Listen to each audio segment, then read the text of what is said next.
Welcome to TDS studios. Hi friends, எல்லாம் பிரமாதமாக இருப்பீங்கன்னு நினைக்கிறேன். இன்றைக்கி ஒரு பக்தி பயணம் போகலாம். வாங்க, கொஞ்சம் தூரமாக போகணும், பரவாயில்லையா? வாங்க போகலாம். எங்கேயா? கடலூர் மாவட்டம், சிதம்பரம் வட்டம், அதுக்கு பக்கத்தில் உள்ள பின்னத்தூருங்கிற வில்லேஜுக்கு தான் நம்ம இப்போ போகிறோம். அங்கே பாம்பன் சாமிகள் தொடர்பான சில விஷயங்களை நம்ம பார்க்க போகிறோம். சரிங்களா? சுமாராக 110 வருஷத்துக்கு முன்னாடி இப்போ நம்ம போகிறோம். 1914ஆம் ஆண்டு இந்த பின்னத்தூரில் உள்ள வெங்கடாஜலம் பிள்ளை அப்படிங்கிறவருடைய 60ஆம் கல்யாணத்தை பாம்பன் சாமிகள் வந்து அங்கே இருந்து நடத்தி வச்சதாக சொல்கிறாங்க. அது மட்டும் இல்லை, ஊர் மக்கள் நல்லா இருக்கணும் அப்படிங்கிறதுக்காக ஒரு வேள்வியும் நடத்தியிருக்காங்க. அந்த ஒரு நிகழ்ச்சியின் நினைவாக இப்போ உள்ள திரு வி சீனிவாசன் அப்படிங்கிறவர் இங்கே ஒரு 5 வேலை பிரதிஷ்டை பண்ணணும்னு முயற்சி பண்ணியிருக்கார். இவர் யார் அப்படின்னு சொன்னால், அந்த 1914 60ஆம் கல்யாணம் பண்ணார் இல்லைங்களா, வெங்கடாஜலம் பிள்ளை, அவருடைய பேரன், அவர் பேரும் வெங்கடாஜலம் பிள்ளை, ஆசிரியராக இருந்து ஓய்வு பெற்று சமீபத்தில் காலமானவர். அவருடைய மகன் தான் இந்த வி சீனிவாசன் அப்படிங்கிறவர். இவர் அந்த நிகழ்ச்சியை இங்கே நிலைநாட்டணும், நினைவு கூறணும் அப்படிங்கிறதுக்காக இந்த வேலை பிரதிஷ்டை பண்ணியிருக்கார். தகுதி வாய்ந்த மரியாதைக்குரிய 2 சிவாச்சாரியார்களை அழைத்து உரிய ஆகம விதிப்படி அந்த வேல் பிரதிஷ்டையை அவர் மேற்கொண்டுள்ளார். நல்ல முறையிலே செய்து முடித்துள்ளார்.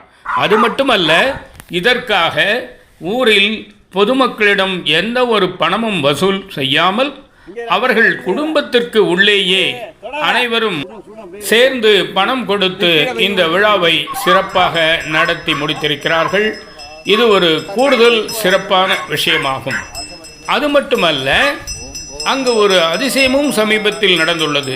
அது என்னவென்றால், அங்கு ஏதோ பாப்பார நாகம் என்று சொல்லக்கூடிய வெள்ளை நாகம் உள்ளது என்று யாரோ கூற, அதற்கு பரிகாரமாக நீங்கள் ஒரு சூலத்தை அங்கே பிரதிஷ்டை செய்யுங்கள் என்று ஏற்கனவே சொல்லி இருக்கிறார்கள். அதன்படி 2020 ஒரு சூலத்தை பிரதிஷ்டை செய்துள்ளனர். செய்த ஓரிரு நாட்களில் அந்த சூலம் காணவில்லை. எங்கே போயிற்று, யார் எடுத்தார்கள் என்ற எந்த உறவும் யாருக்கும் தெரியவில்லை. அப்படியே விட்டுவிட்டார்கள். மீண்டும் இப்பொழுது அதற்கும் சேர்த்து வேறு ஒரு சூலத்தையும் நட்டுவிடுவோம் அந்த இடத்திலே என்று அவர்கள் முயற்சி செய்யும் பொழுது என்ன அதிசயம் பாருங்கள். ஓரிரு நாட்களுக்கு முன்பு, கிட்டத்தட்ட 4 ஆண்டுகளுக்கு முன் காணாமல் போன அந்த அதே சூலம் இவர்கள் வீட்டு தோட்டத்திலே கிடந்துள்ளது. யாரோ எடுத்தவர்கள், ஏதோ நினைத்தவர்கள், அல்லது கடவுளின் கிருபையா செயலா என்னவென்று தெரியாது, திரும்ப வந்துவிட்டது. இது இப்போது ஒரு பெரிய அதிசயமாக அங்கே பேசப்பட்டு வருகிறது. இதெல்லாம் நமது சாதாரண சிற்றறிவுக்கு எட்டாது என்று நினைக்கிறேன். அந்த அளவுக்கு பல அற்புதங்கள் நாட்டில் தினம்தோறும் நடந்து கொண்டுதான் இருக்கின்றன. அதை நம்புவதும் நம்பாமல் இருப்பதும் அவரவர்கள் மனப்பாங்கை பொறுத்த விஷயம்.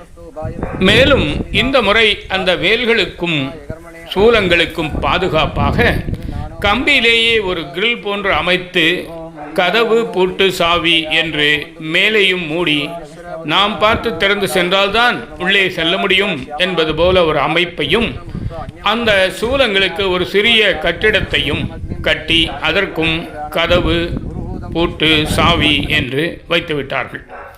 இதற்கெல்லாம் ஒரு துணையாக இருந்த அந்த வேல்முருகன், வேல்முருகன் என்ற அந்த மேஸ்திரியை, அந்த கட்டிட கலைஞரை நாம் இந்த இடத்திலே பாராட்டியே தீர வேண்டும்.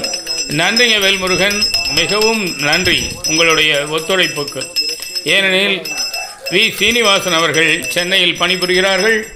அங்கிருந்து இங்கு அடிக்கடி வர முடியாவிட்டாலும் அவர் சொன்னதன் பெயரில் இவர் அந்த ஏற்பாடுகளை எல்லாம் தயாராக செய்து வைத்து, குறிப்பிட்ட தினமான நேற்று அன்றுதான் இதற்கு நல்ல நாள் என்று சொன்னார்கள். அந்த தினத்திலே எண்ணியவாறு அதை பிரதிஷ்டை செய்து விட்டார்கள். ஆரம்பத்தில் கூறிய அந்த 60ஆம் கல்யாணம் மற்றும் வேள்வி தொடர்பான பல ஓலைச்சுவடிகள், புகைப்படங்கள் அனைத்தும் சிதிலமடைந்து விட்டன. அந்த காலத்தில் அவர்கள் தாத்தா மிகவும் கடுமையாக அதை யாரும் பார்க்கக்கூடாது என்று பாதுகாத்து வைத்த காரணத்தால் அவை வெளிவராமலே போய்விட்டன.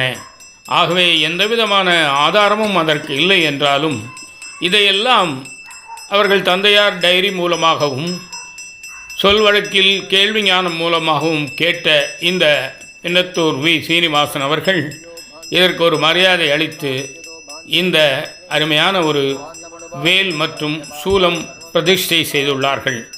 அவர்கள் மிகவும் பாராட்டுக்கு உரியவர்.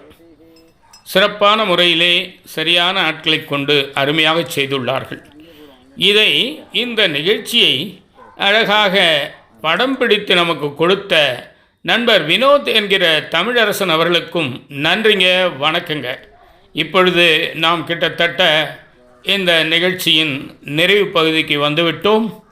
இதுகாரும் நீங்கள் அனைவரும் உடன் வந்து பயணித்து இதை கண்டு களித்தமைக்கு உங்கள் அனைவருக்கும் எனது நன்றி கலந்த வணக்கத்தை தெரிவித்துக் கொள்கிறேன்.